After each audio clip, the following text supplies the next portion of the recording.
रात्रीच्या जेवणात उरलेल्या भातापासून आज आपण नाश्त्याकरिता छान मस्त खमंग असा फोडणीचा भात करणार आहोत। चला तर मग आपण लगेच रेसिपीला सुरुवात करूया। इकडे एका पॅनमध्ये 2 मोठे चमचे तेल सुरुवातीला छान गरम करून घ्यायचं। त्याच्यावर 1 चमचाभर शेंगदाणे घालून मस्त खरपूस होईपर्यंत तळून घ्यायचे।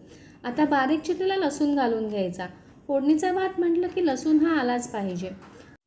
आता लसूण परतून झाला की तेलामध्ये आपण मोहरी छान अशी तडतडून घेऊया। आवडीप्रमाणे मिरच्या आणि कढीपत्ता घालून आता सगळे पदार्थ व्यवस्थित आपण एकत्र करून घेऊया।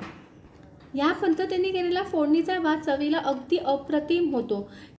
इकडे शिळ्या भाताच्या ऐवजी जर ताजा मस्त वाफेवरला भात बनवून नंतर त्याचा फोडणीचा भात केला आणि मुलांना डब्यात दिला तर अगदी मिटक्या मारून खातात। आता आपण कांदा घालून घेणार आहोत। कांदा थोडासा जास्तच घातलाय। तुम्हाला जर जास्त आवडत नसेल तर तुम्ही प्रमाण थोडंसं कमी करू शकता। कांदा छान परतून घ्यायचा, थोडंसं झाकण देऊन वाफेवर शिजवून घ्यायचा। फार आपल्याला खरपूस वगैरे होऊन द्यायचा नाही। आपला कांदा इथे छान परतून झालेला आहे। आता आपण हळद आणि चवीप्रमाणे मीठ घालून घेऊया। इकडे मी डायरेक्ट कांद्यावरच हळद आणि मीठ घालून घेते। जर सोयीचं असेल तर तुम्ही भातामध्ये सुद्धा हळद आणि मीठ घालून छान कुस्करून ठेवू शकता। प्रत्येक कुटुंबामध्ये हा फोडणीचा भात हमखास बनवला जातो आणि मुख्य म्हणजे हा भात बनवायची पद्धत इतकी वेगवेगळी आहे, पण तरीसुद्धा हा भात अगदी अप्रतिमच होतो। इथे आपला मसाला सगळा परतून तयार आहे। आता आपण भात घालून घेऊया। भात शक्यतो रूम टेम्परेचरला असेल असाच बघून घालावा।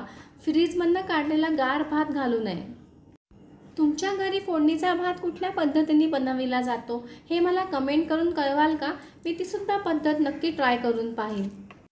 भात घालून झाला की तो छान मस्त व्यवस्थित एकत्र करून घ्यायचा, छान घाटून घ्यायचा आणि नंतर झाकण ठेवून 2 ते 3 मिनिटं अगदी दरदरून वाफ काढून घ्यायची। आहे ना बनवायला अगदी सोप्पा। आता एकदा मी वाफ काढून घेतली आहे, पुन्हा एकदा अजून 2 ते 3 मिनिटं झाकण ठेवून वाफ काढून घेते।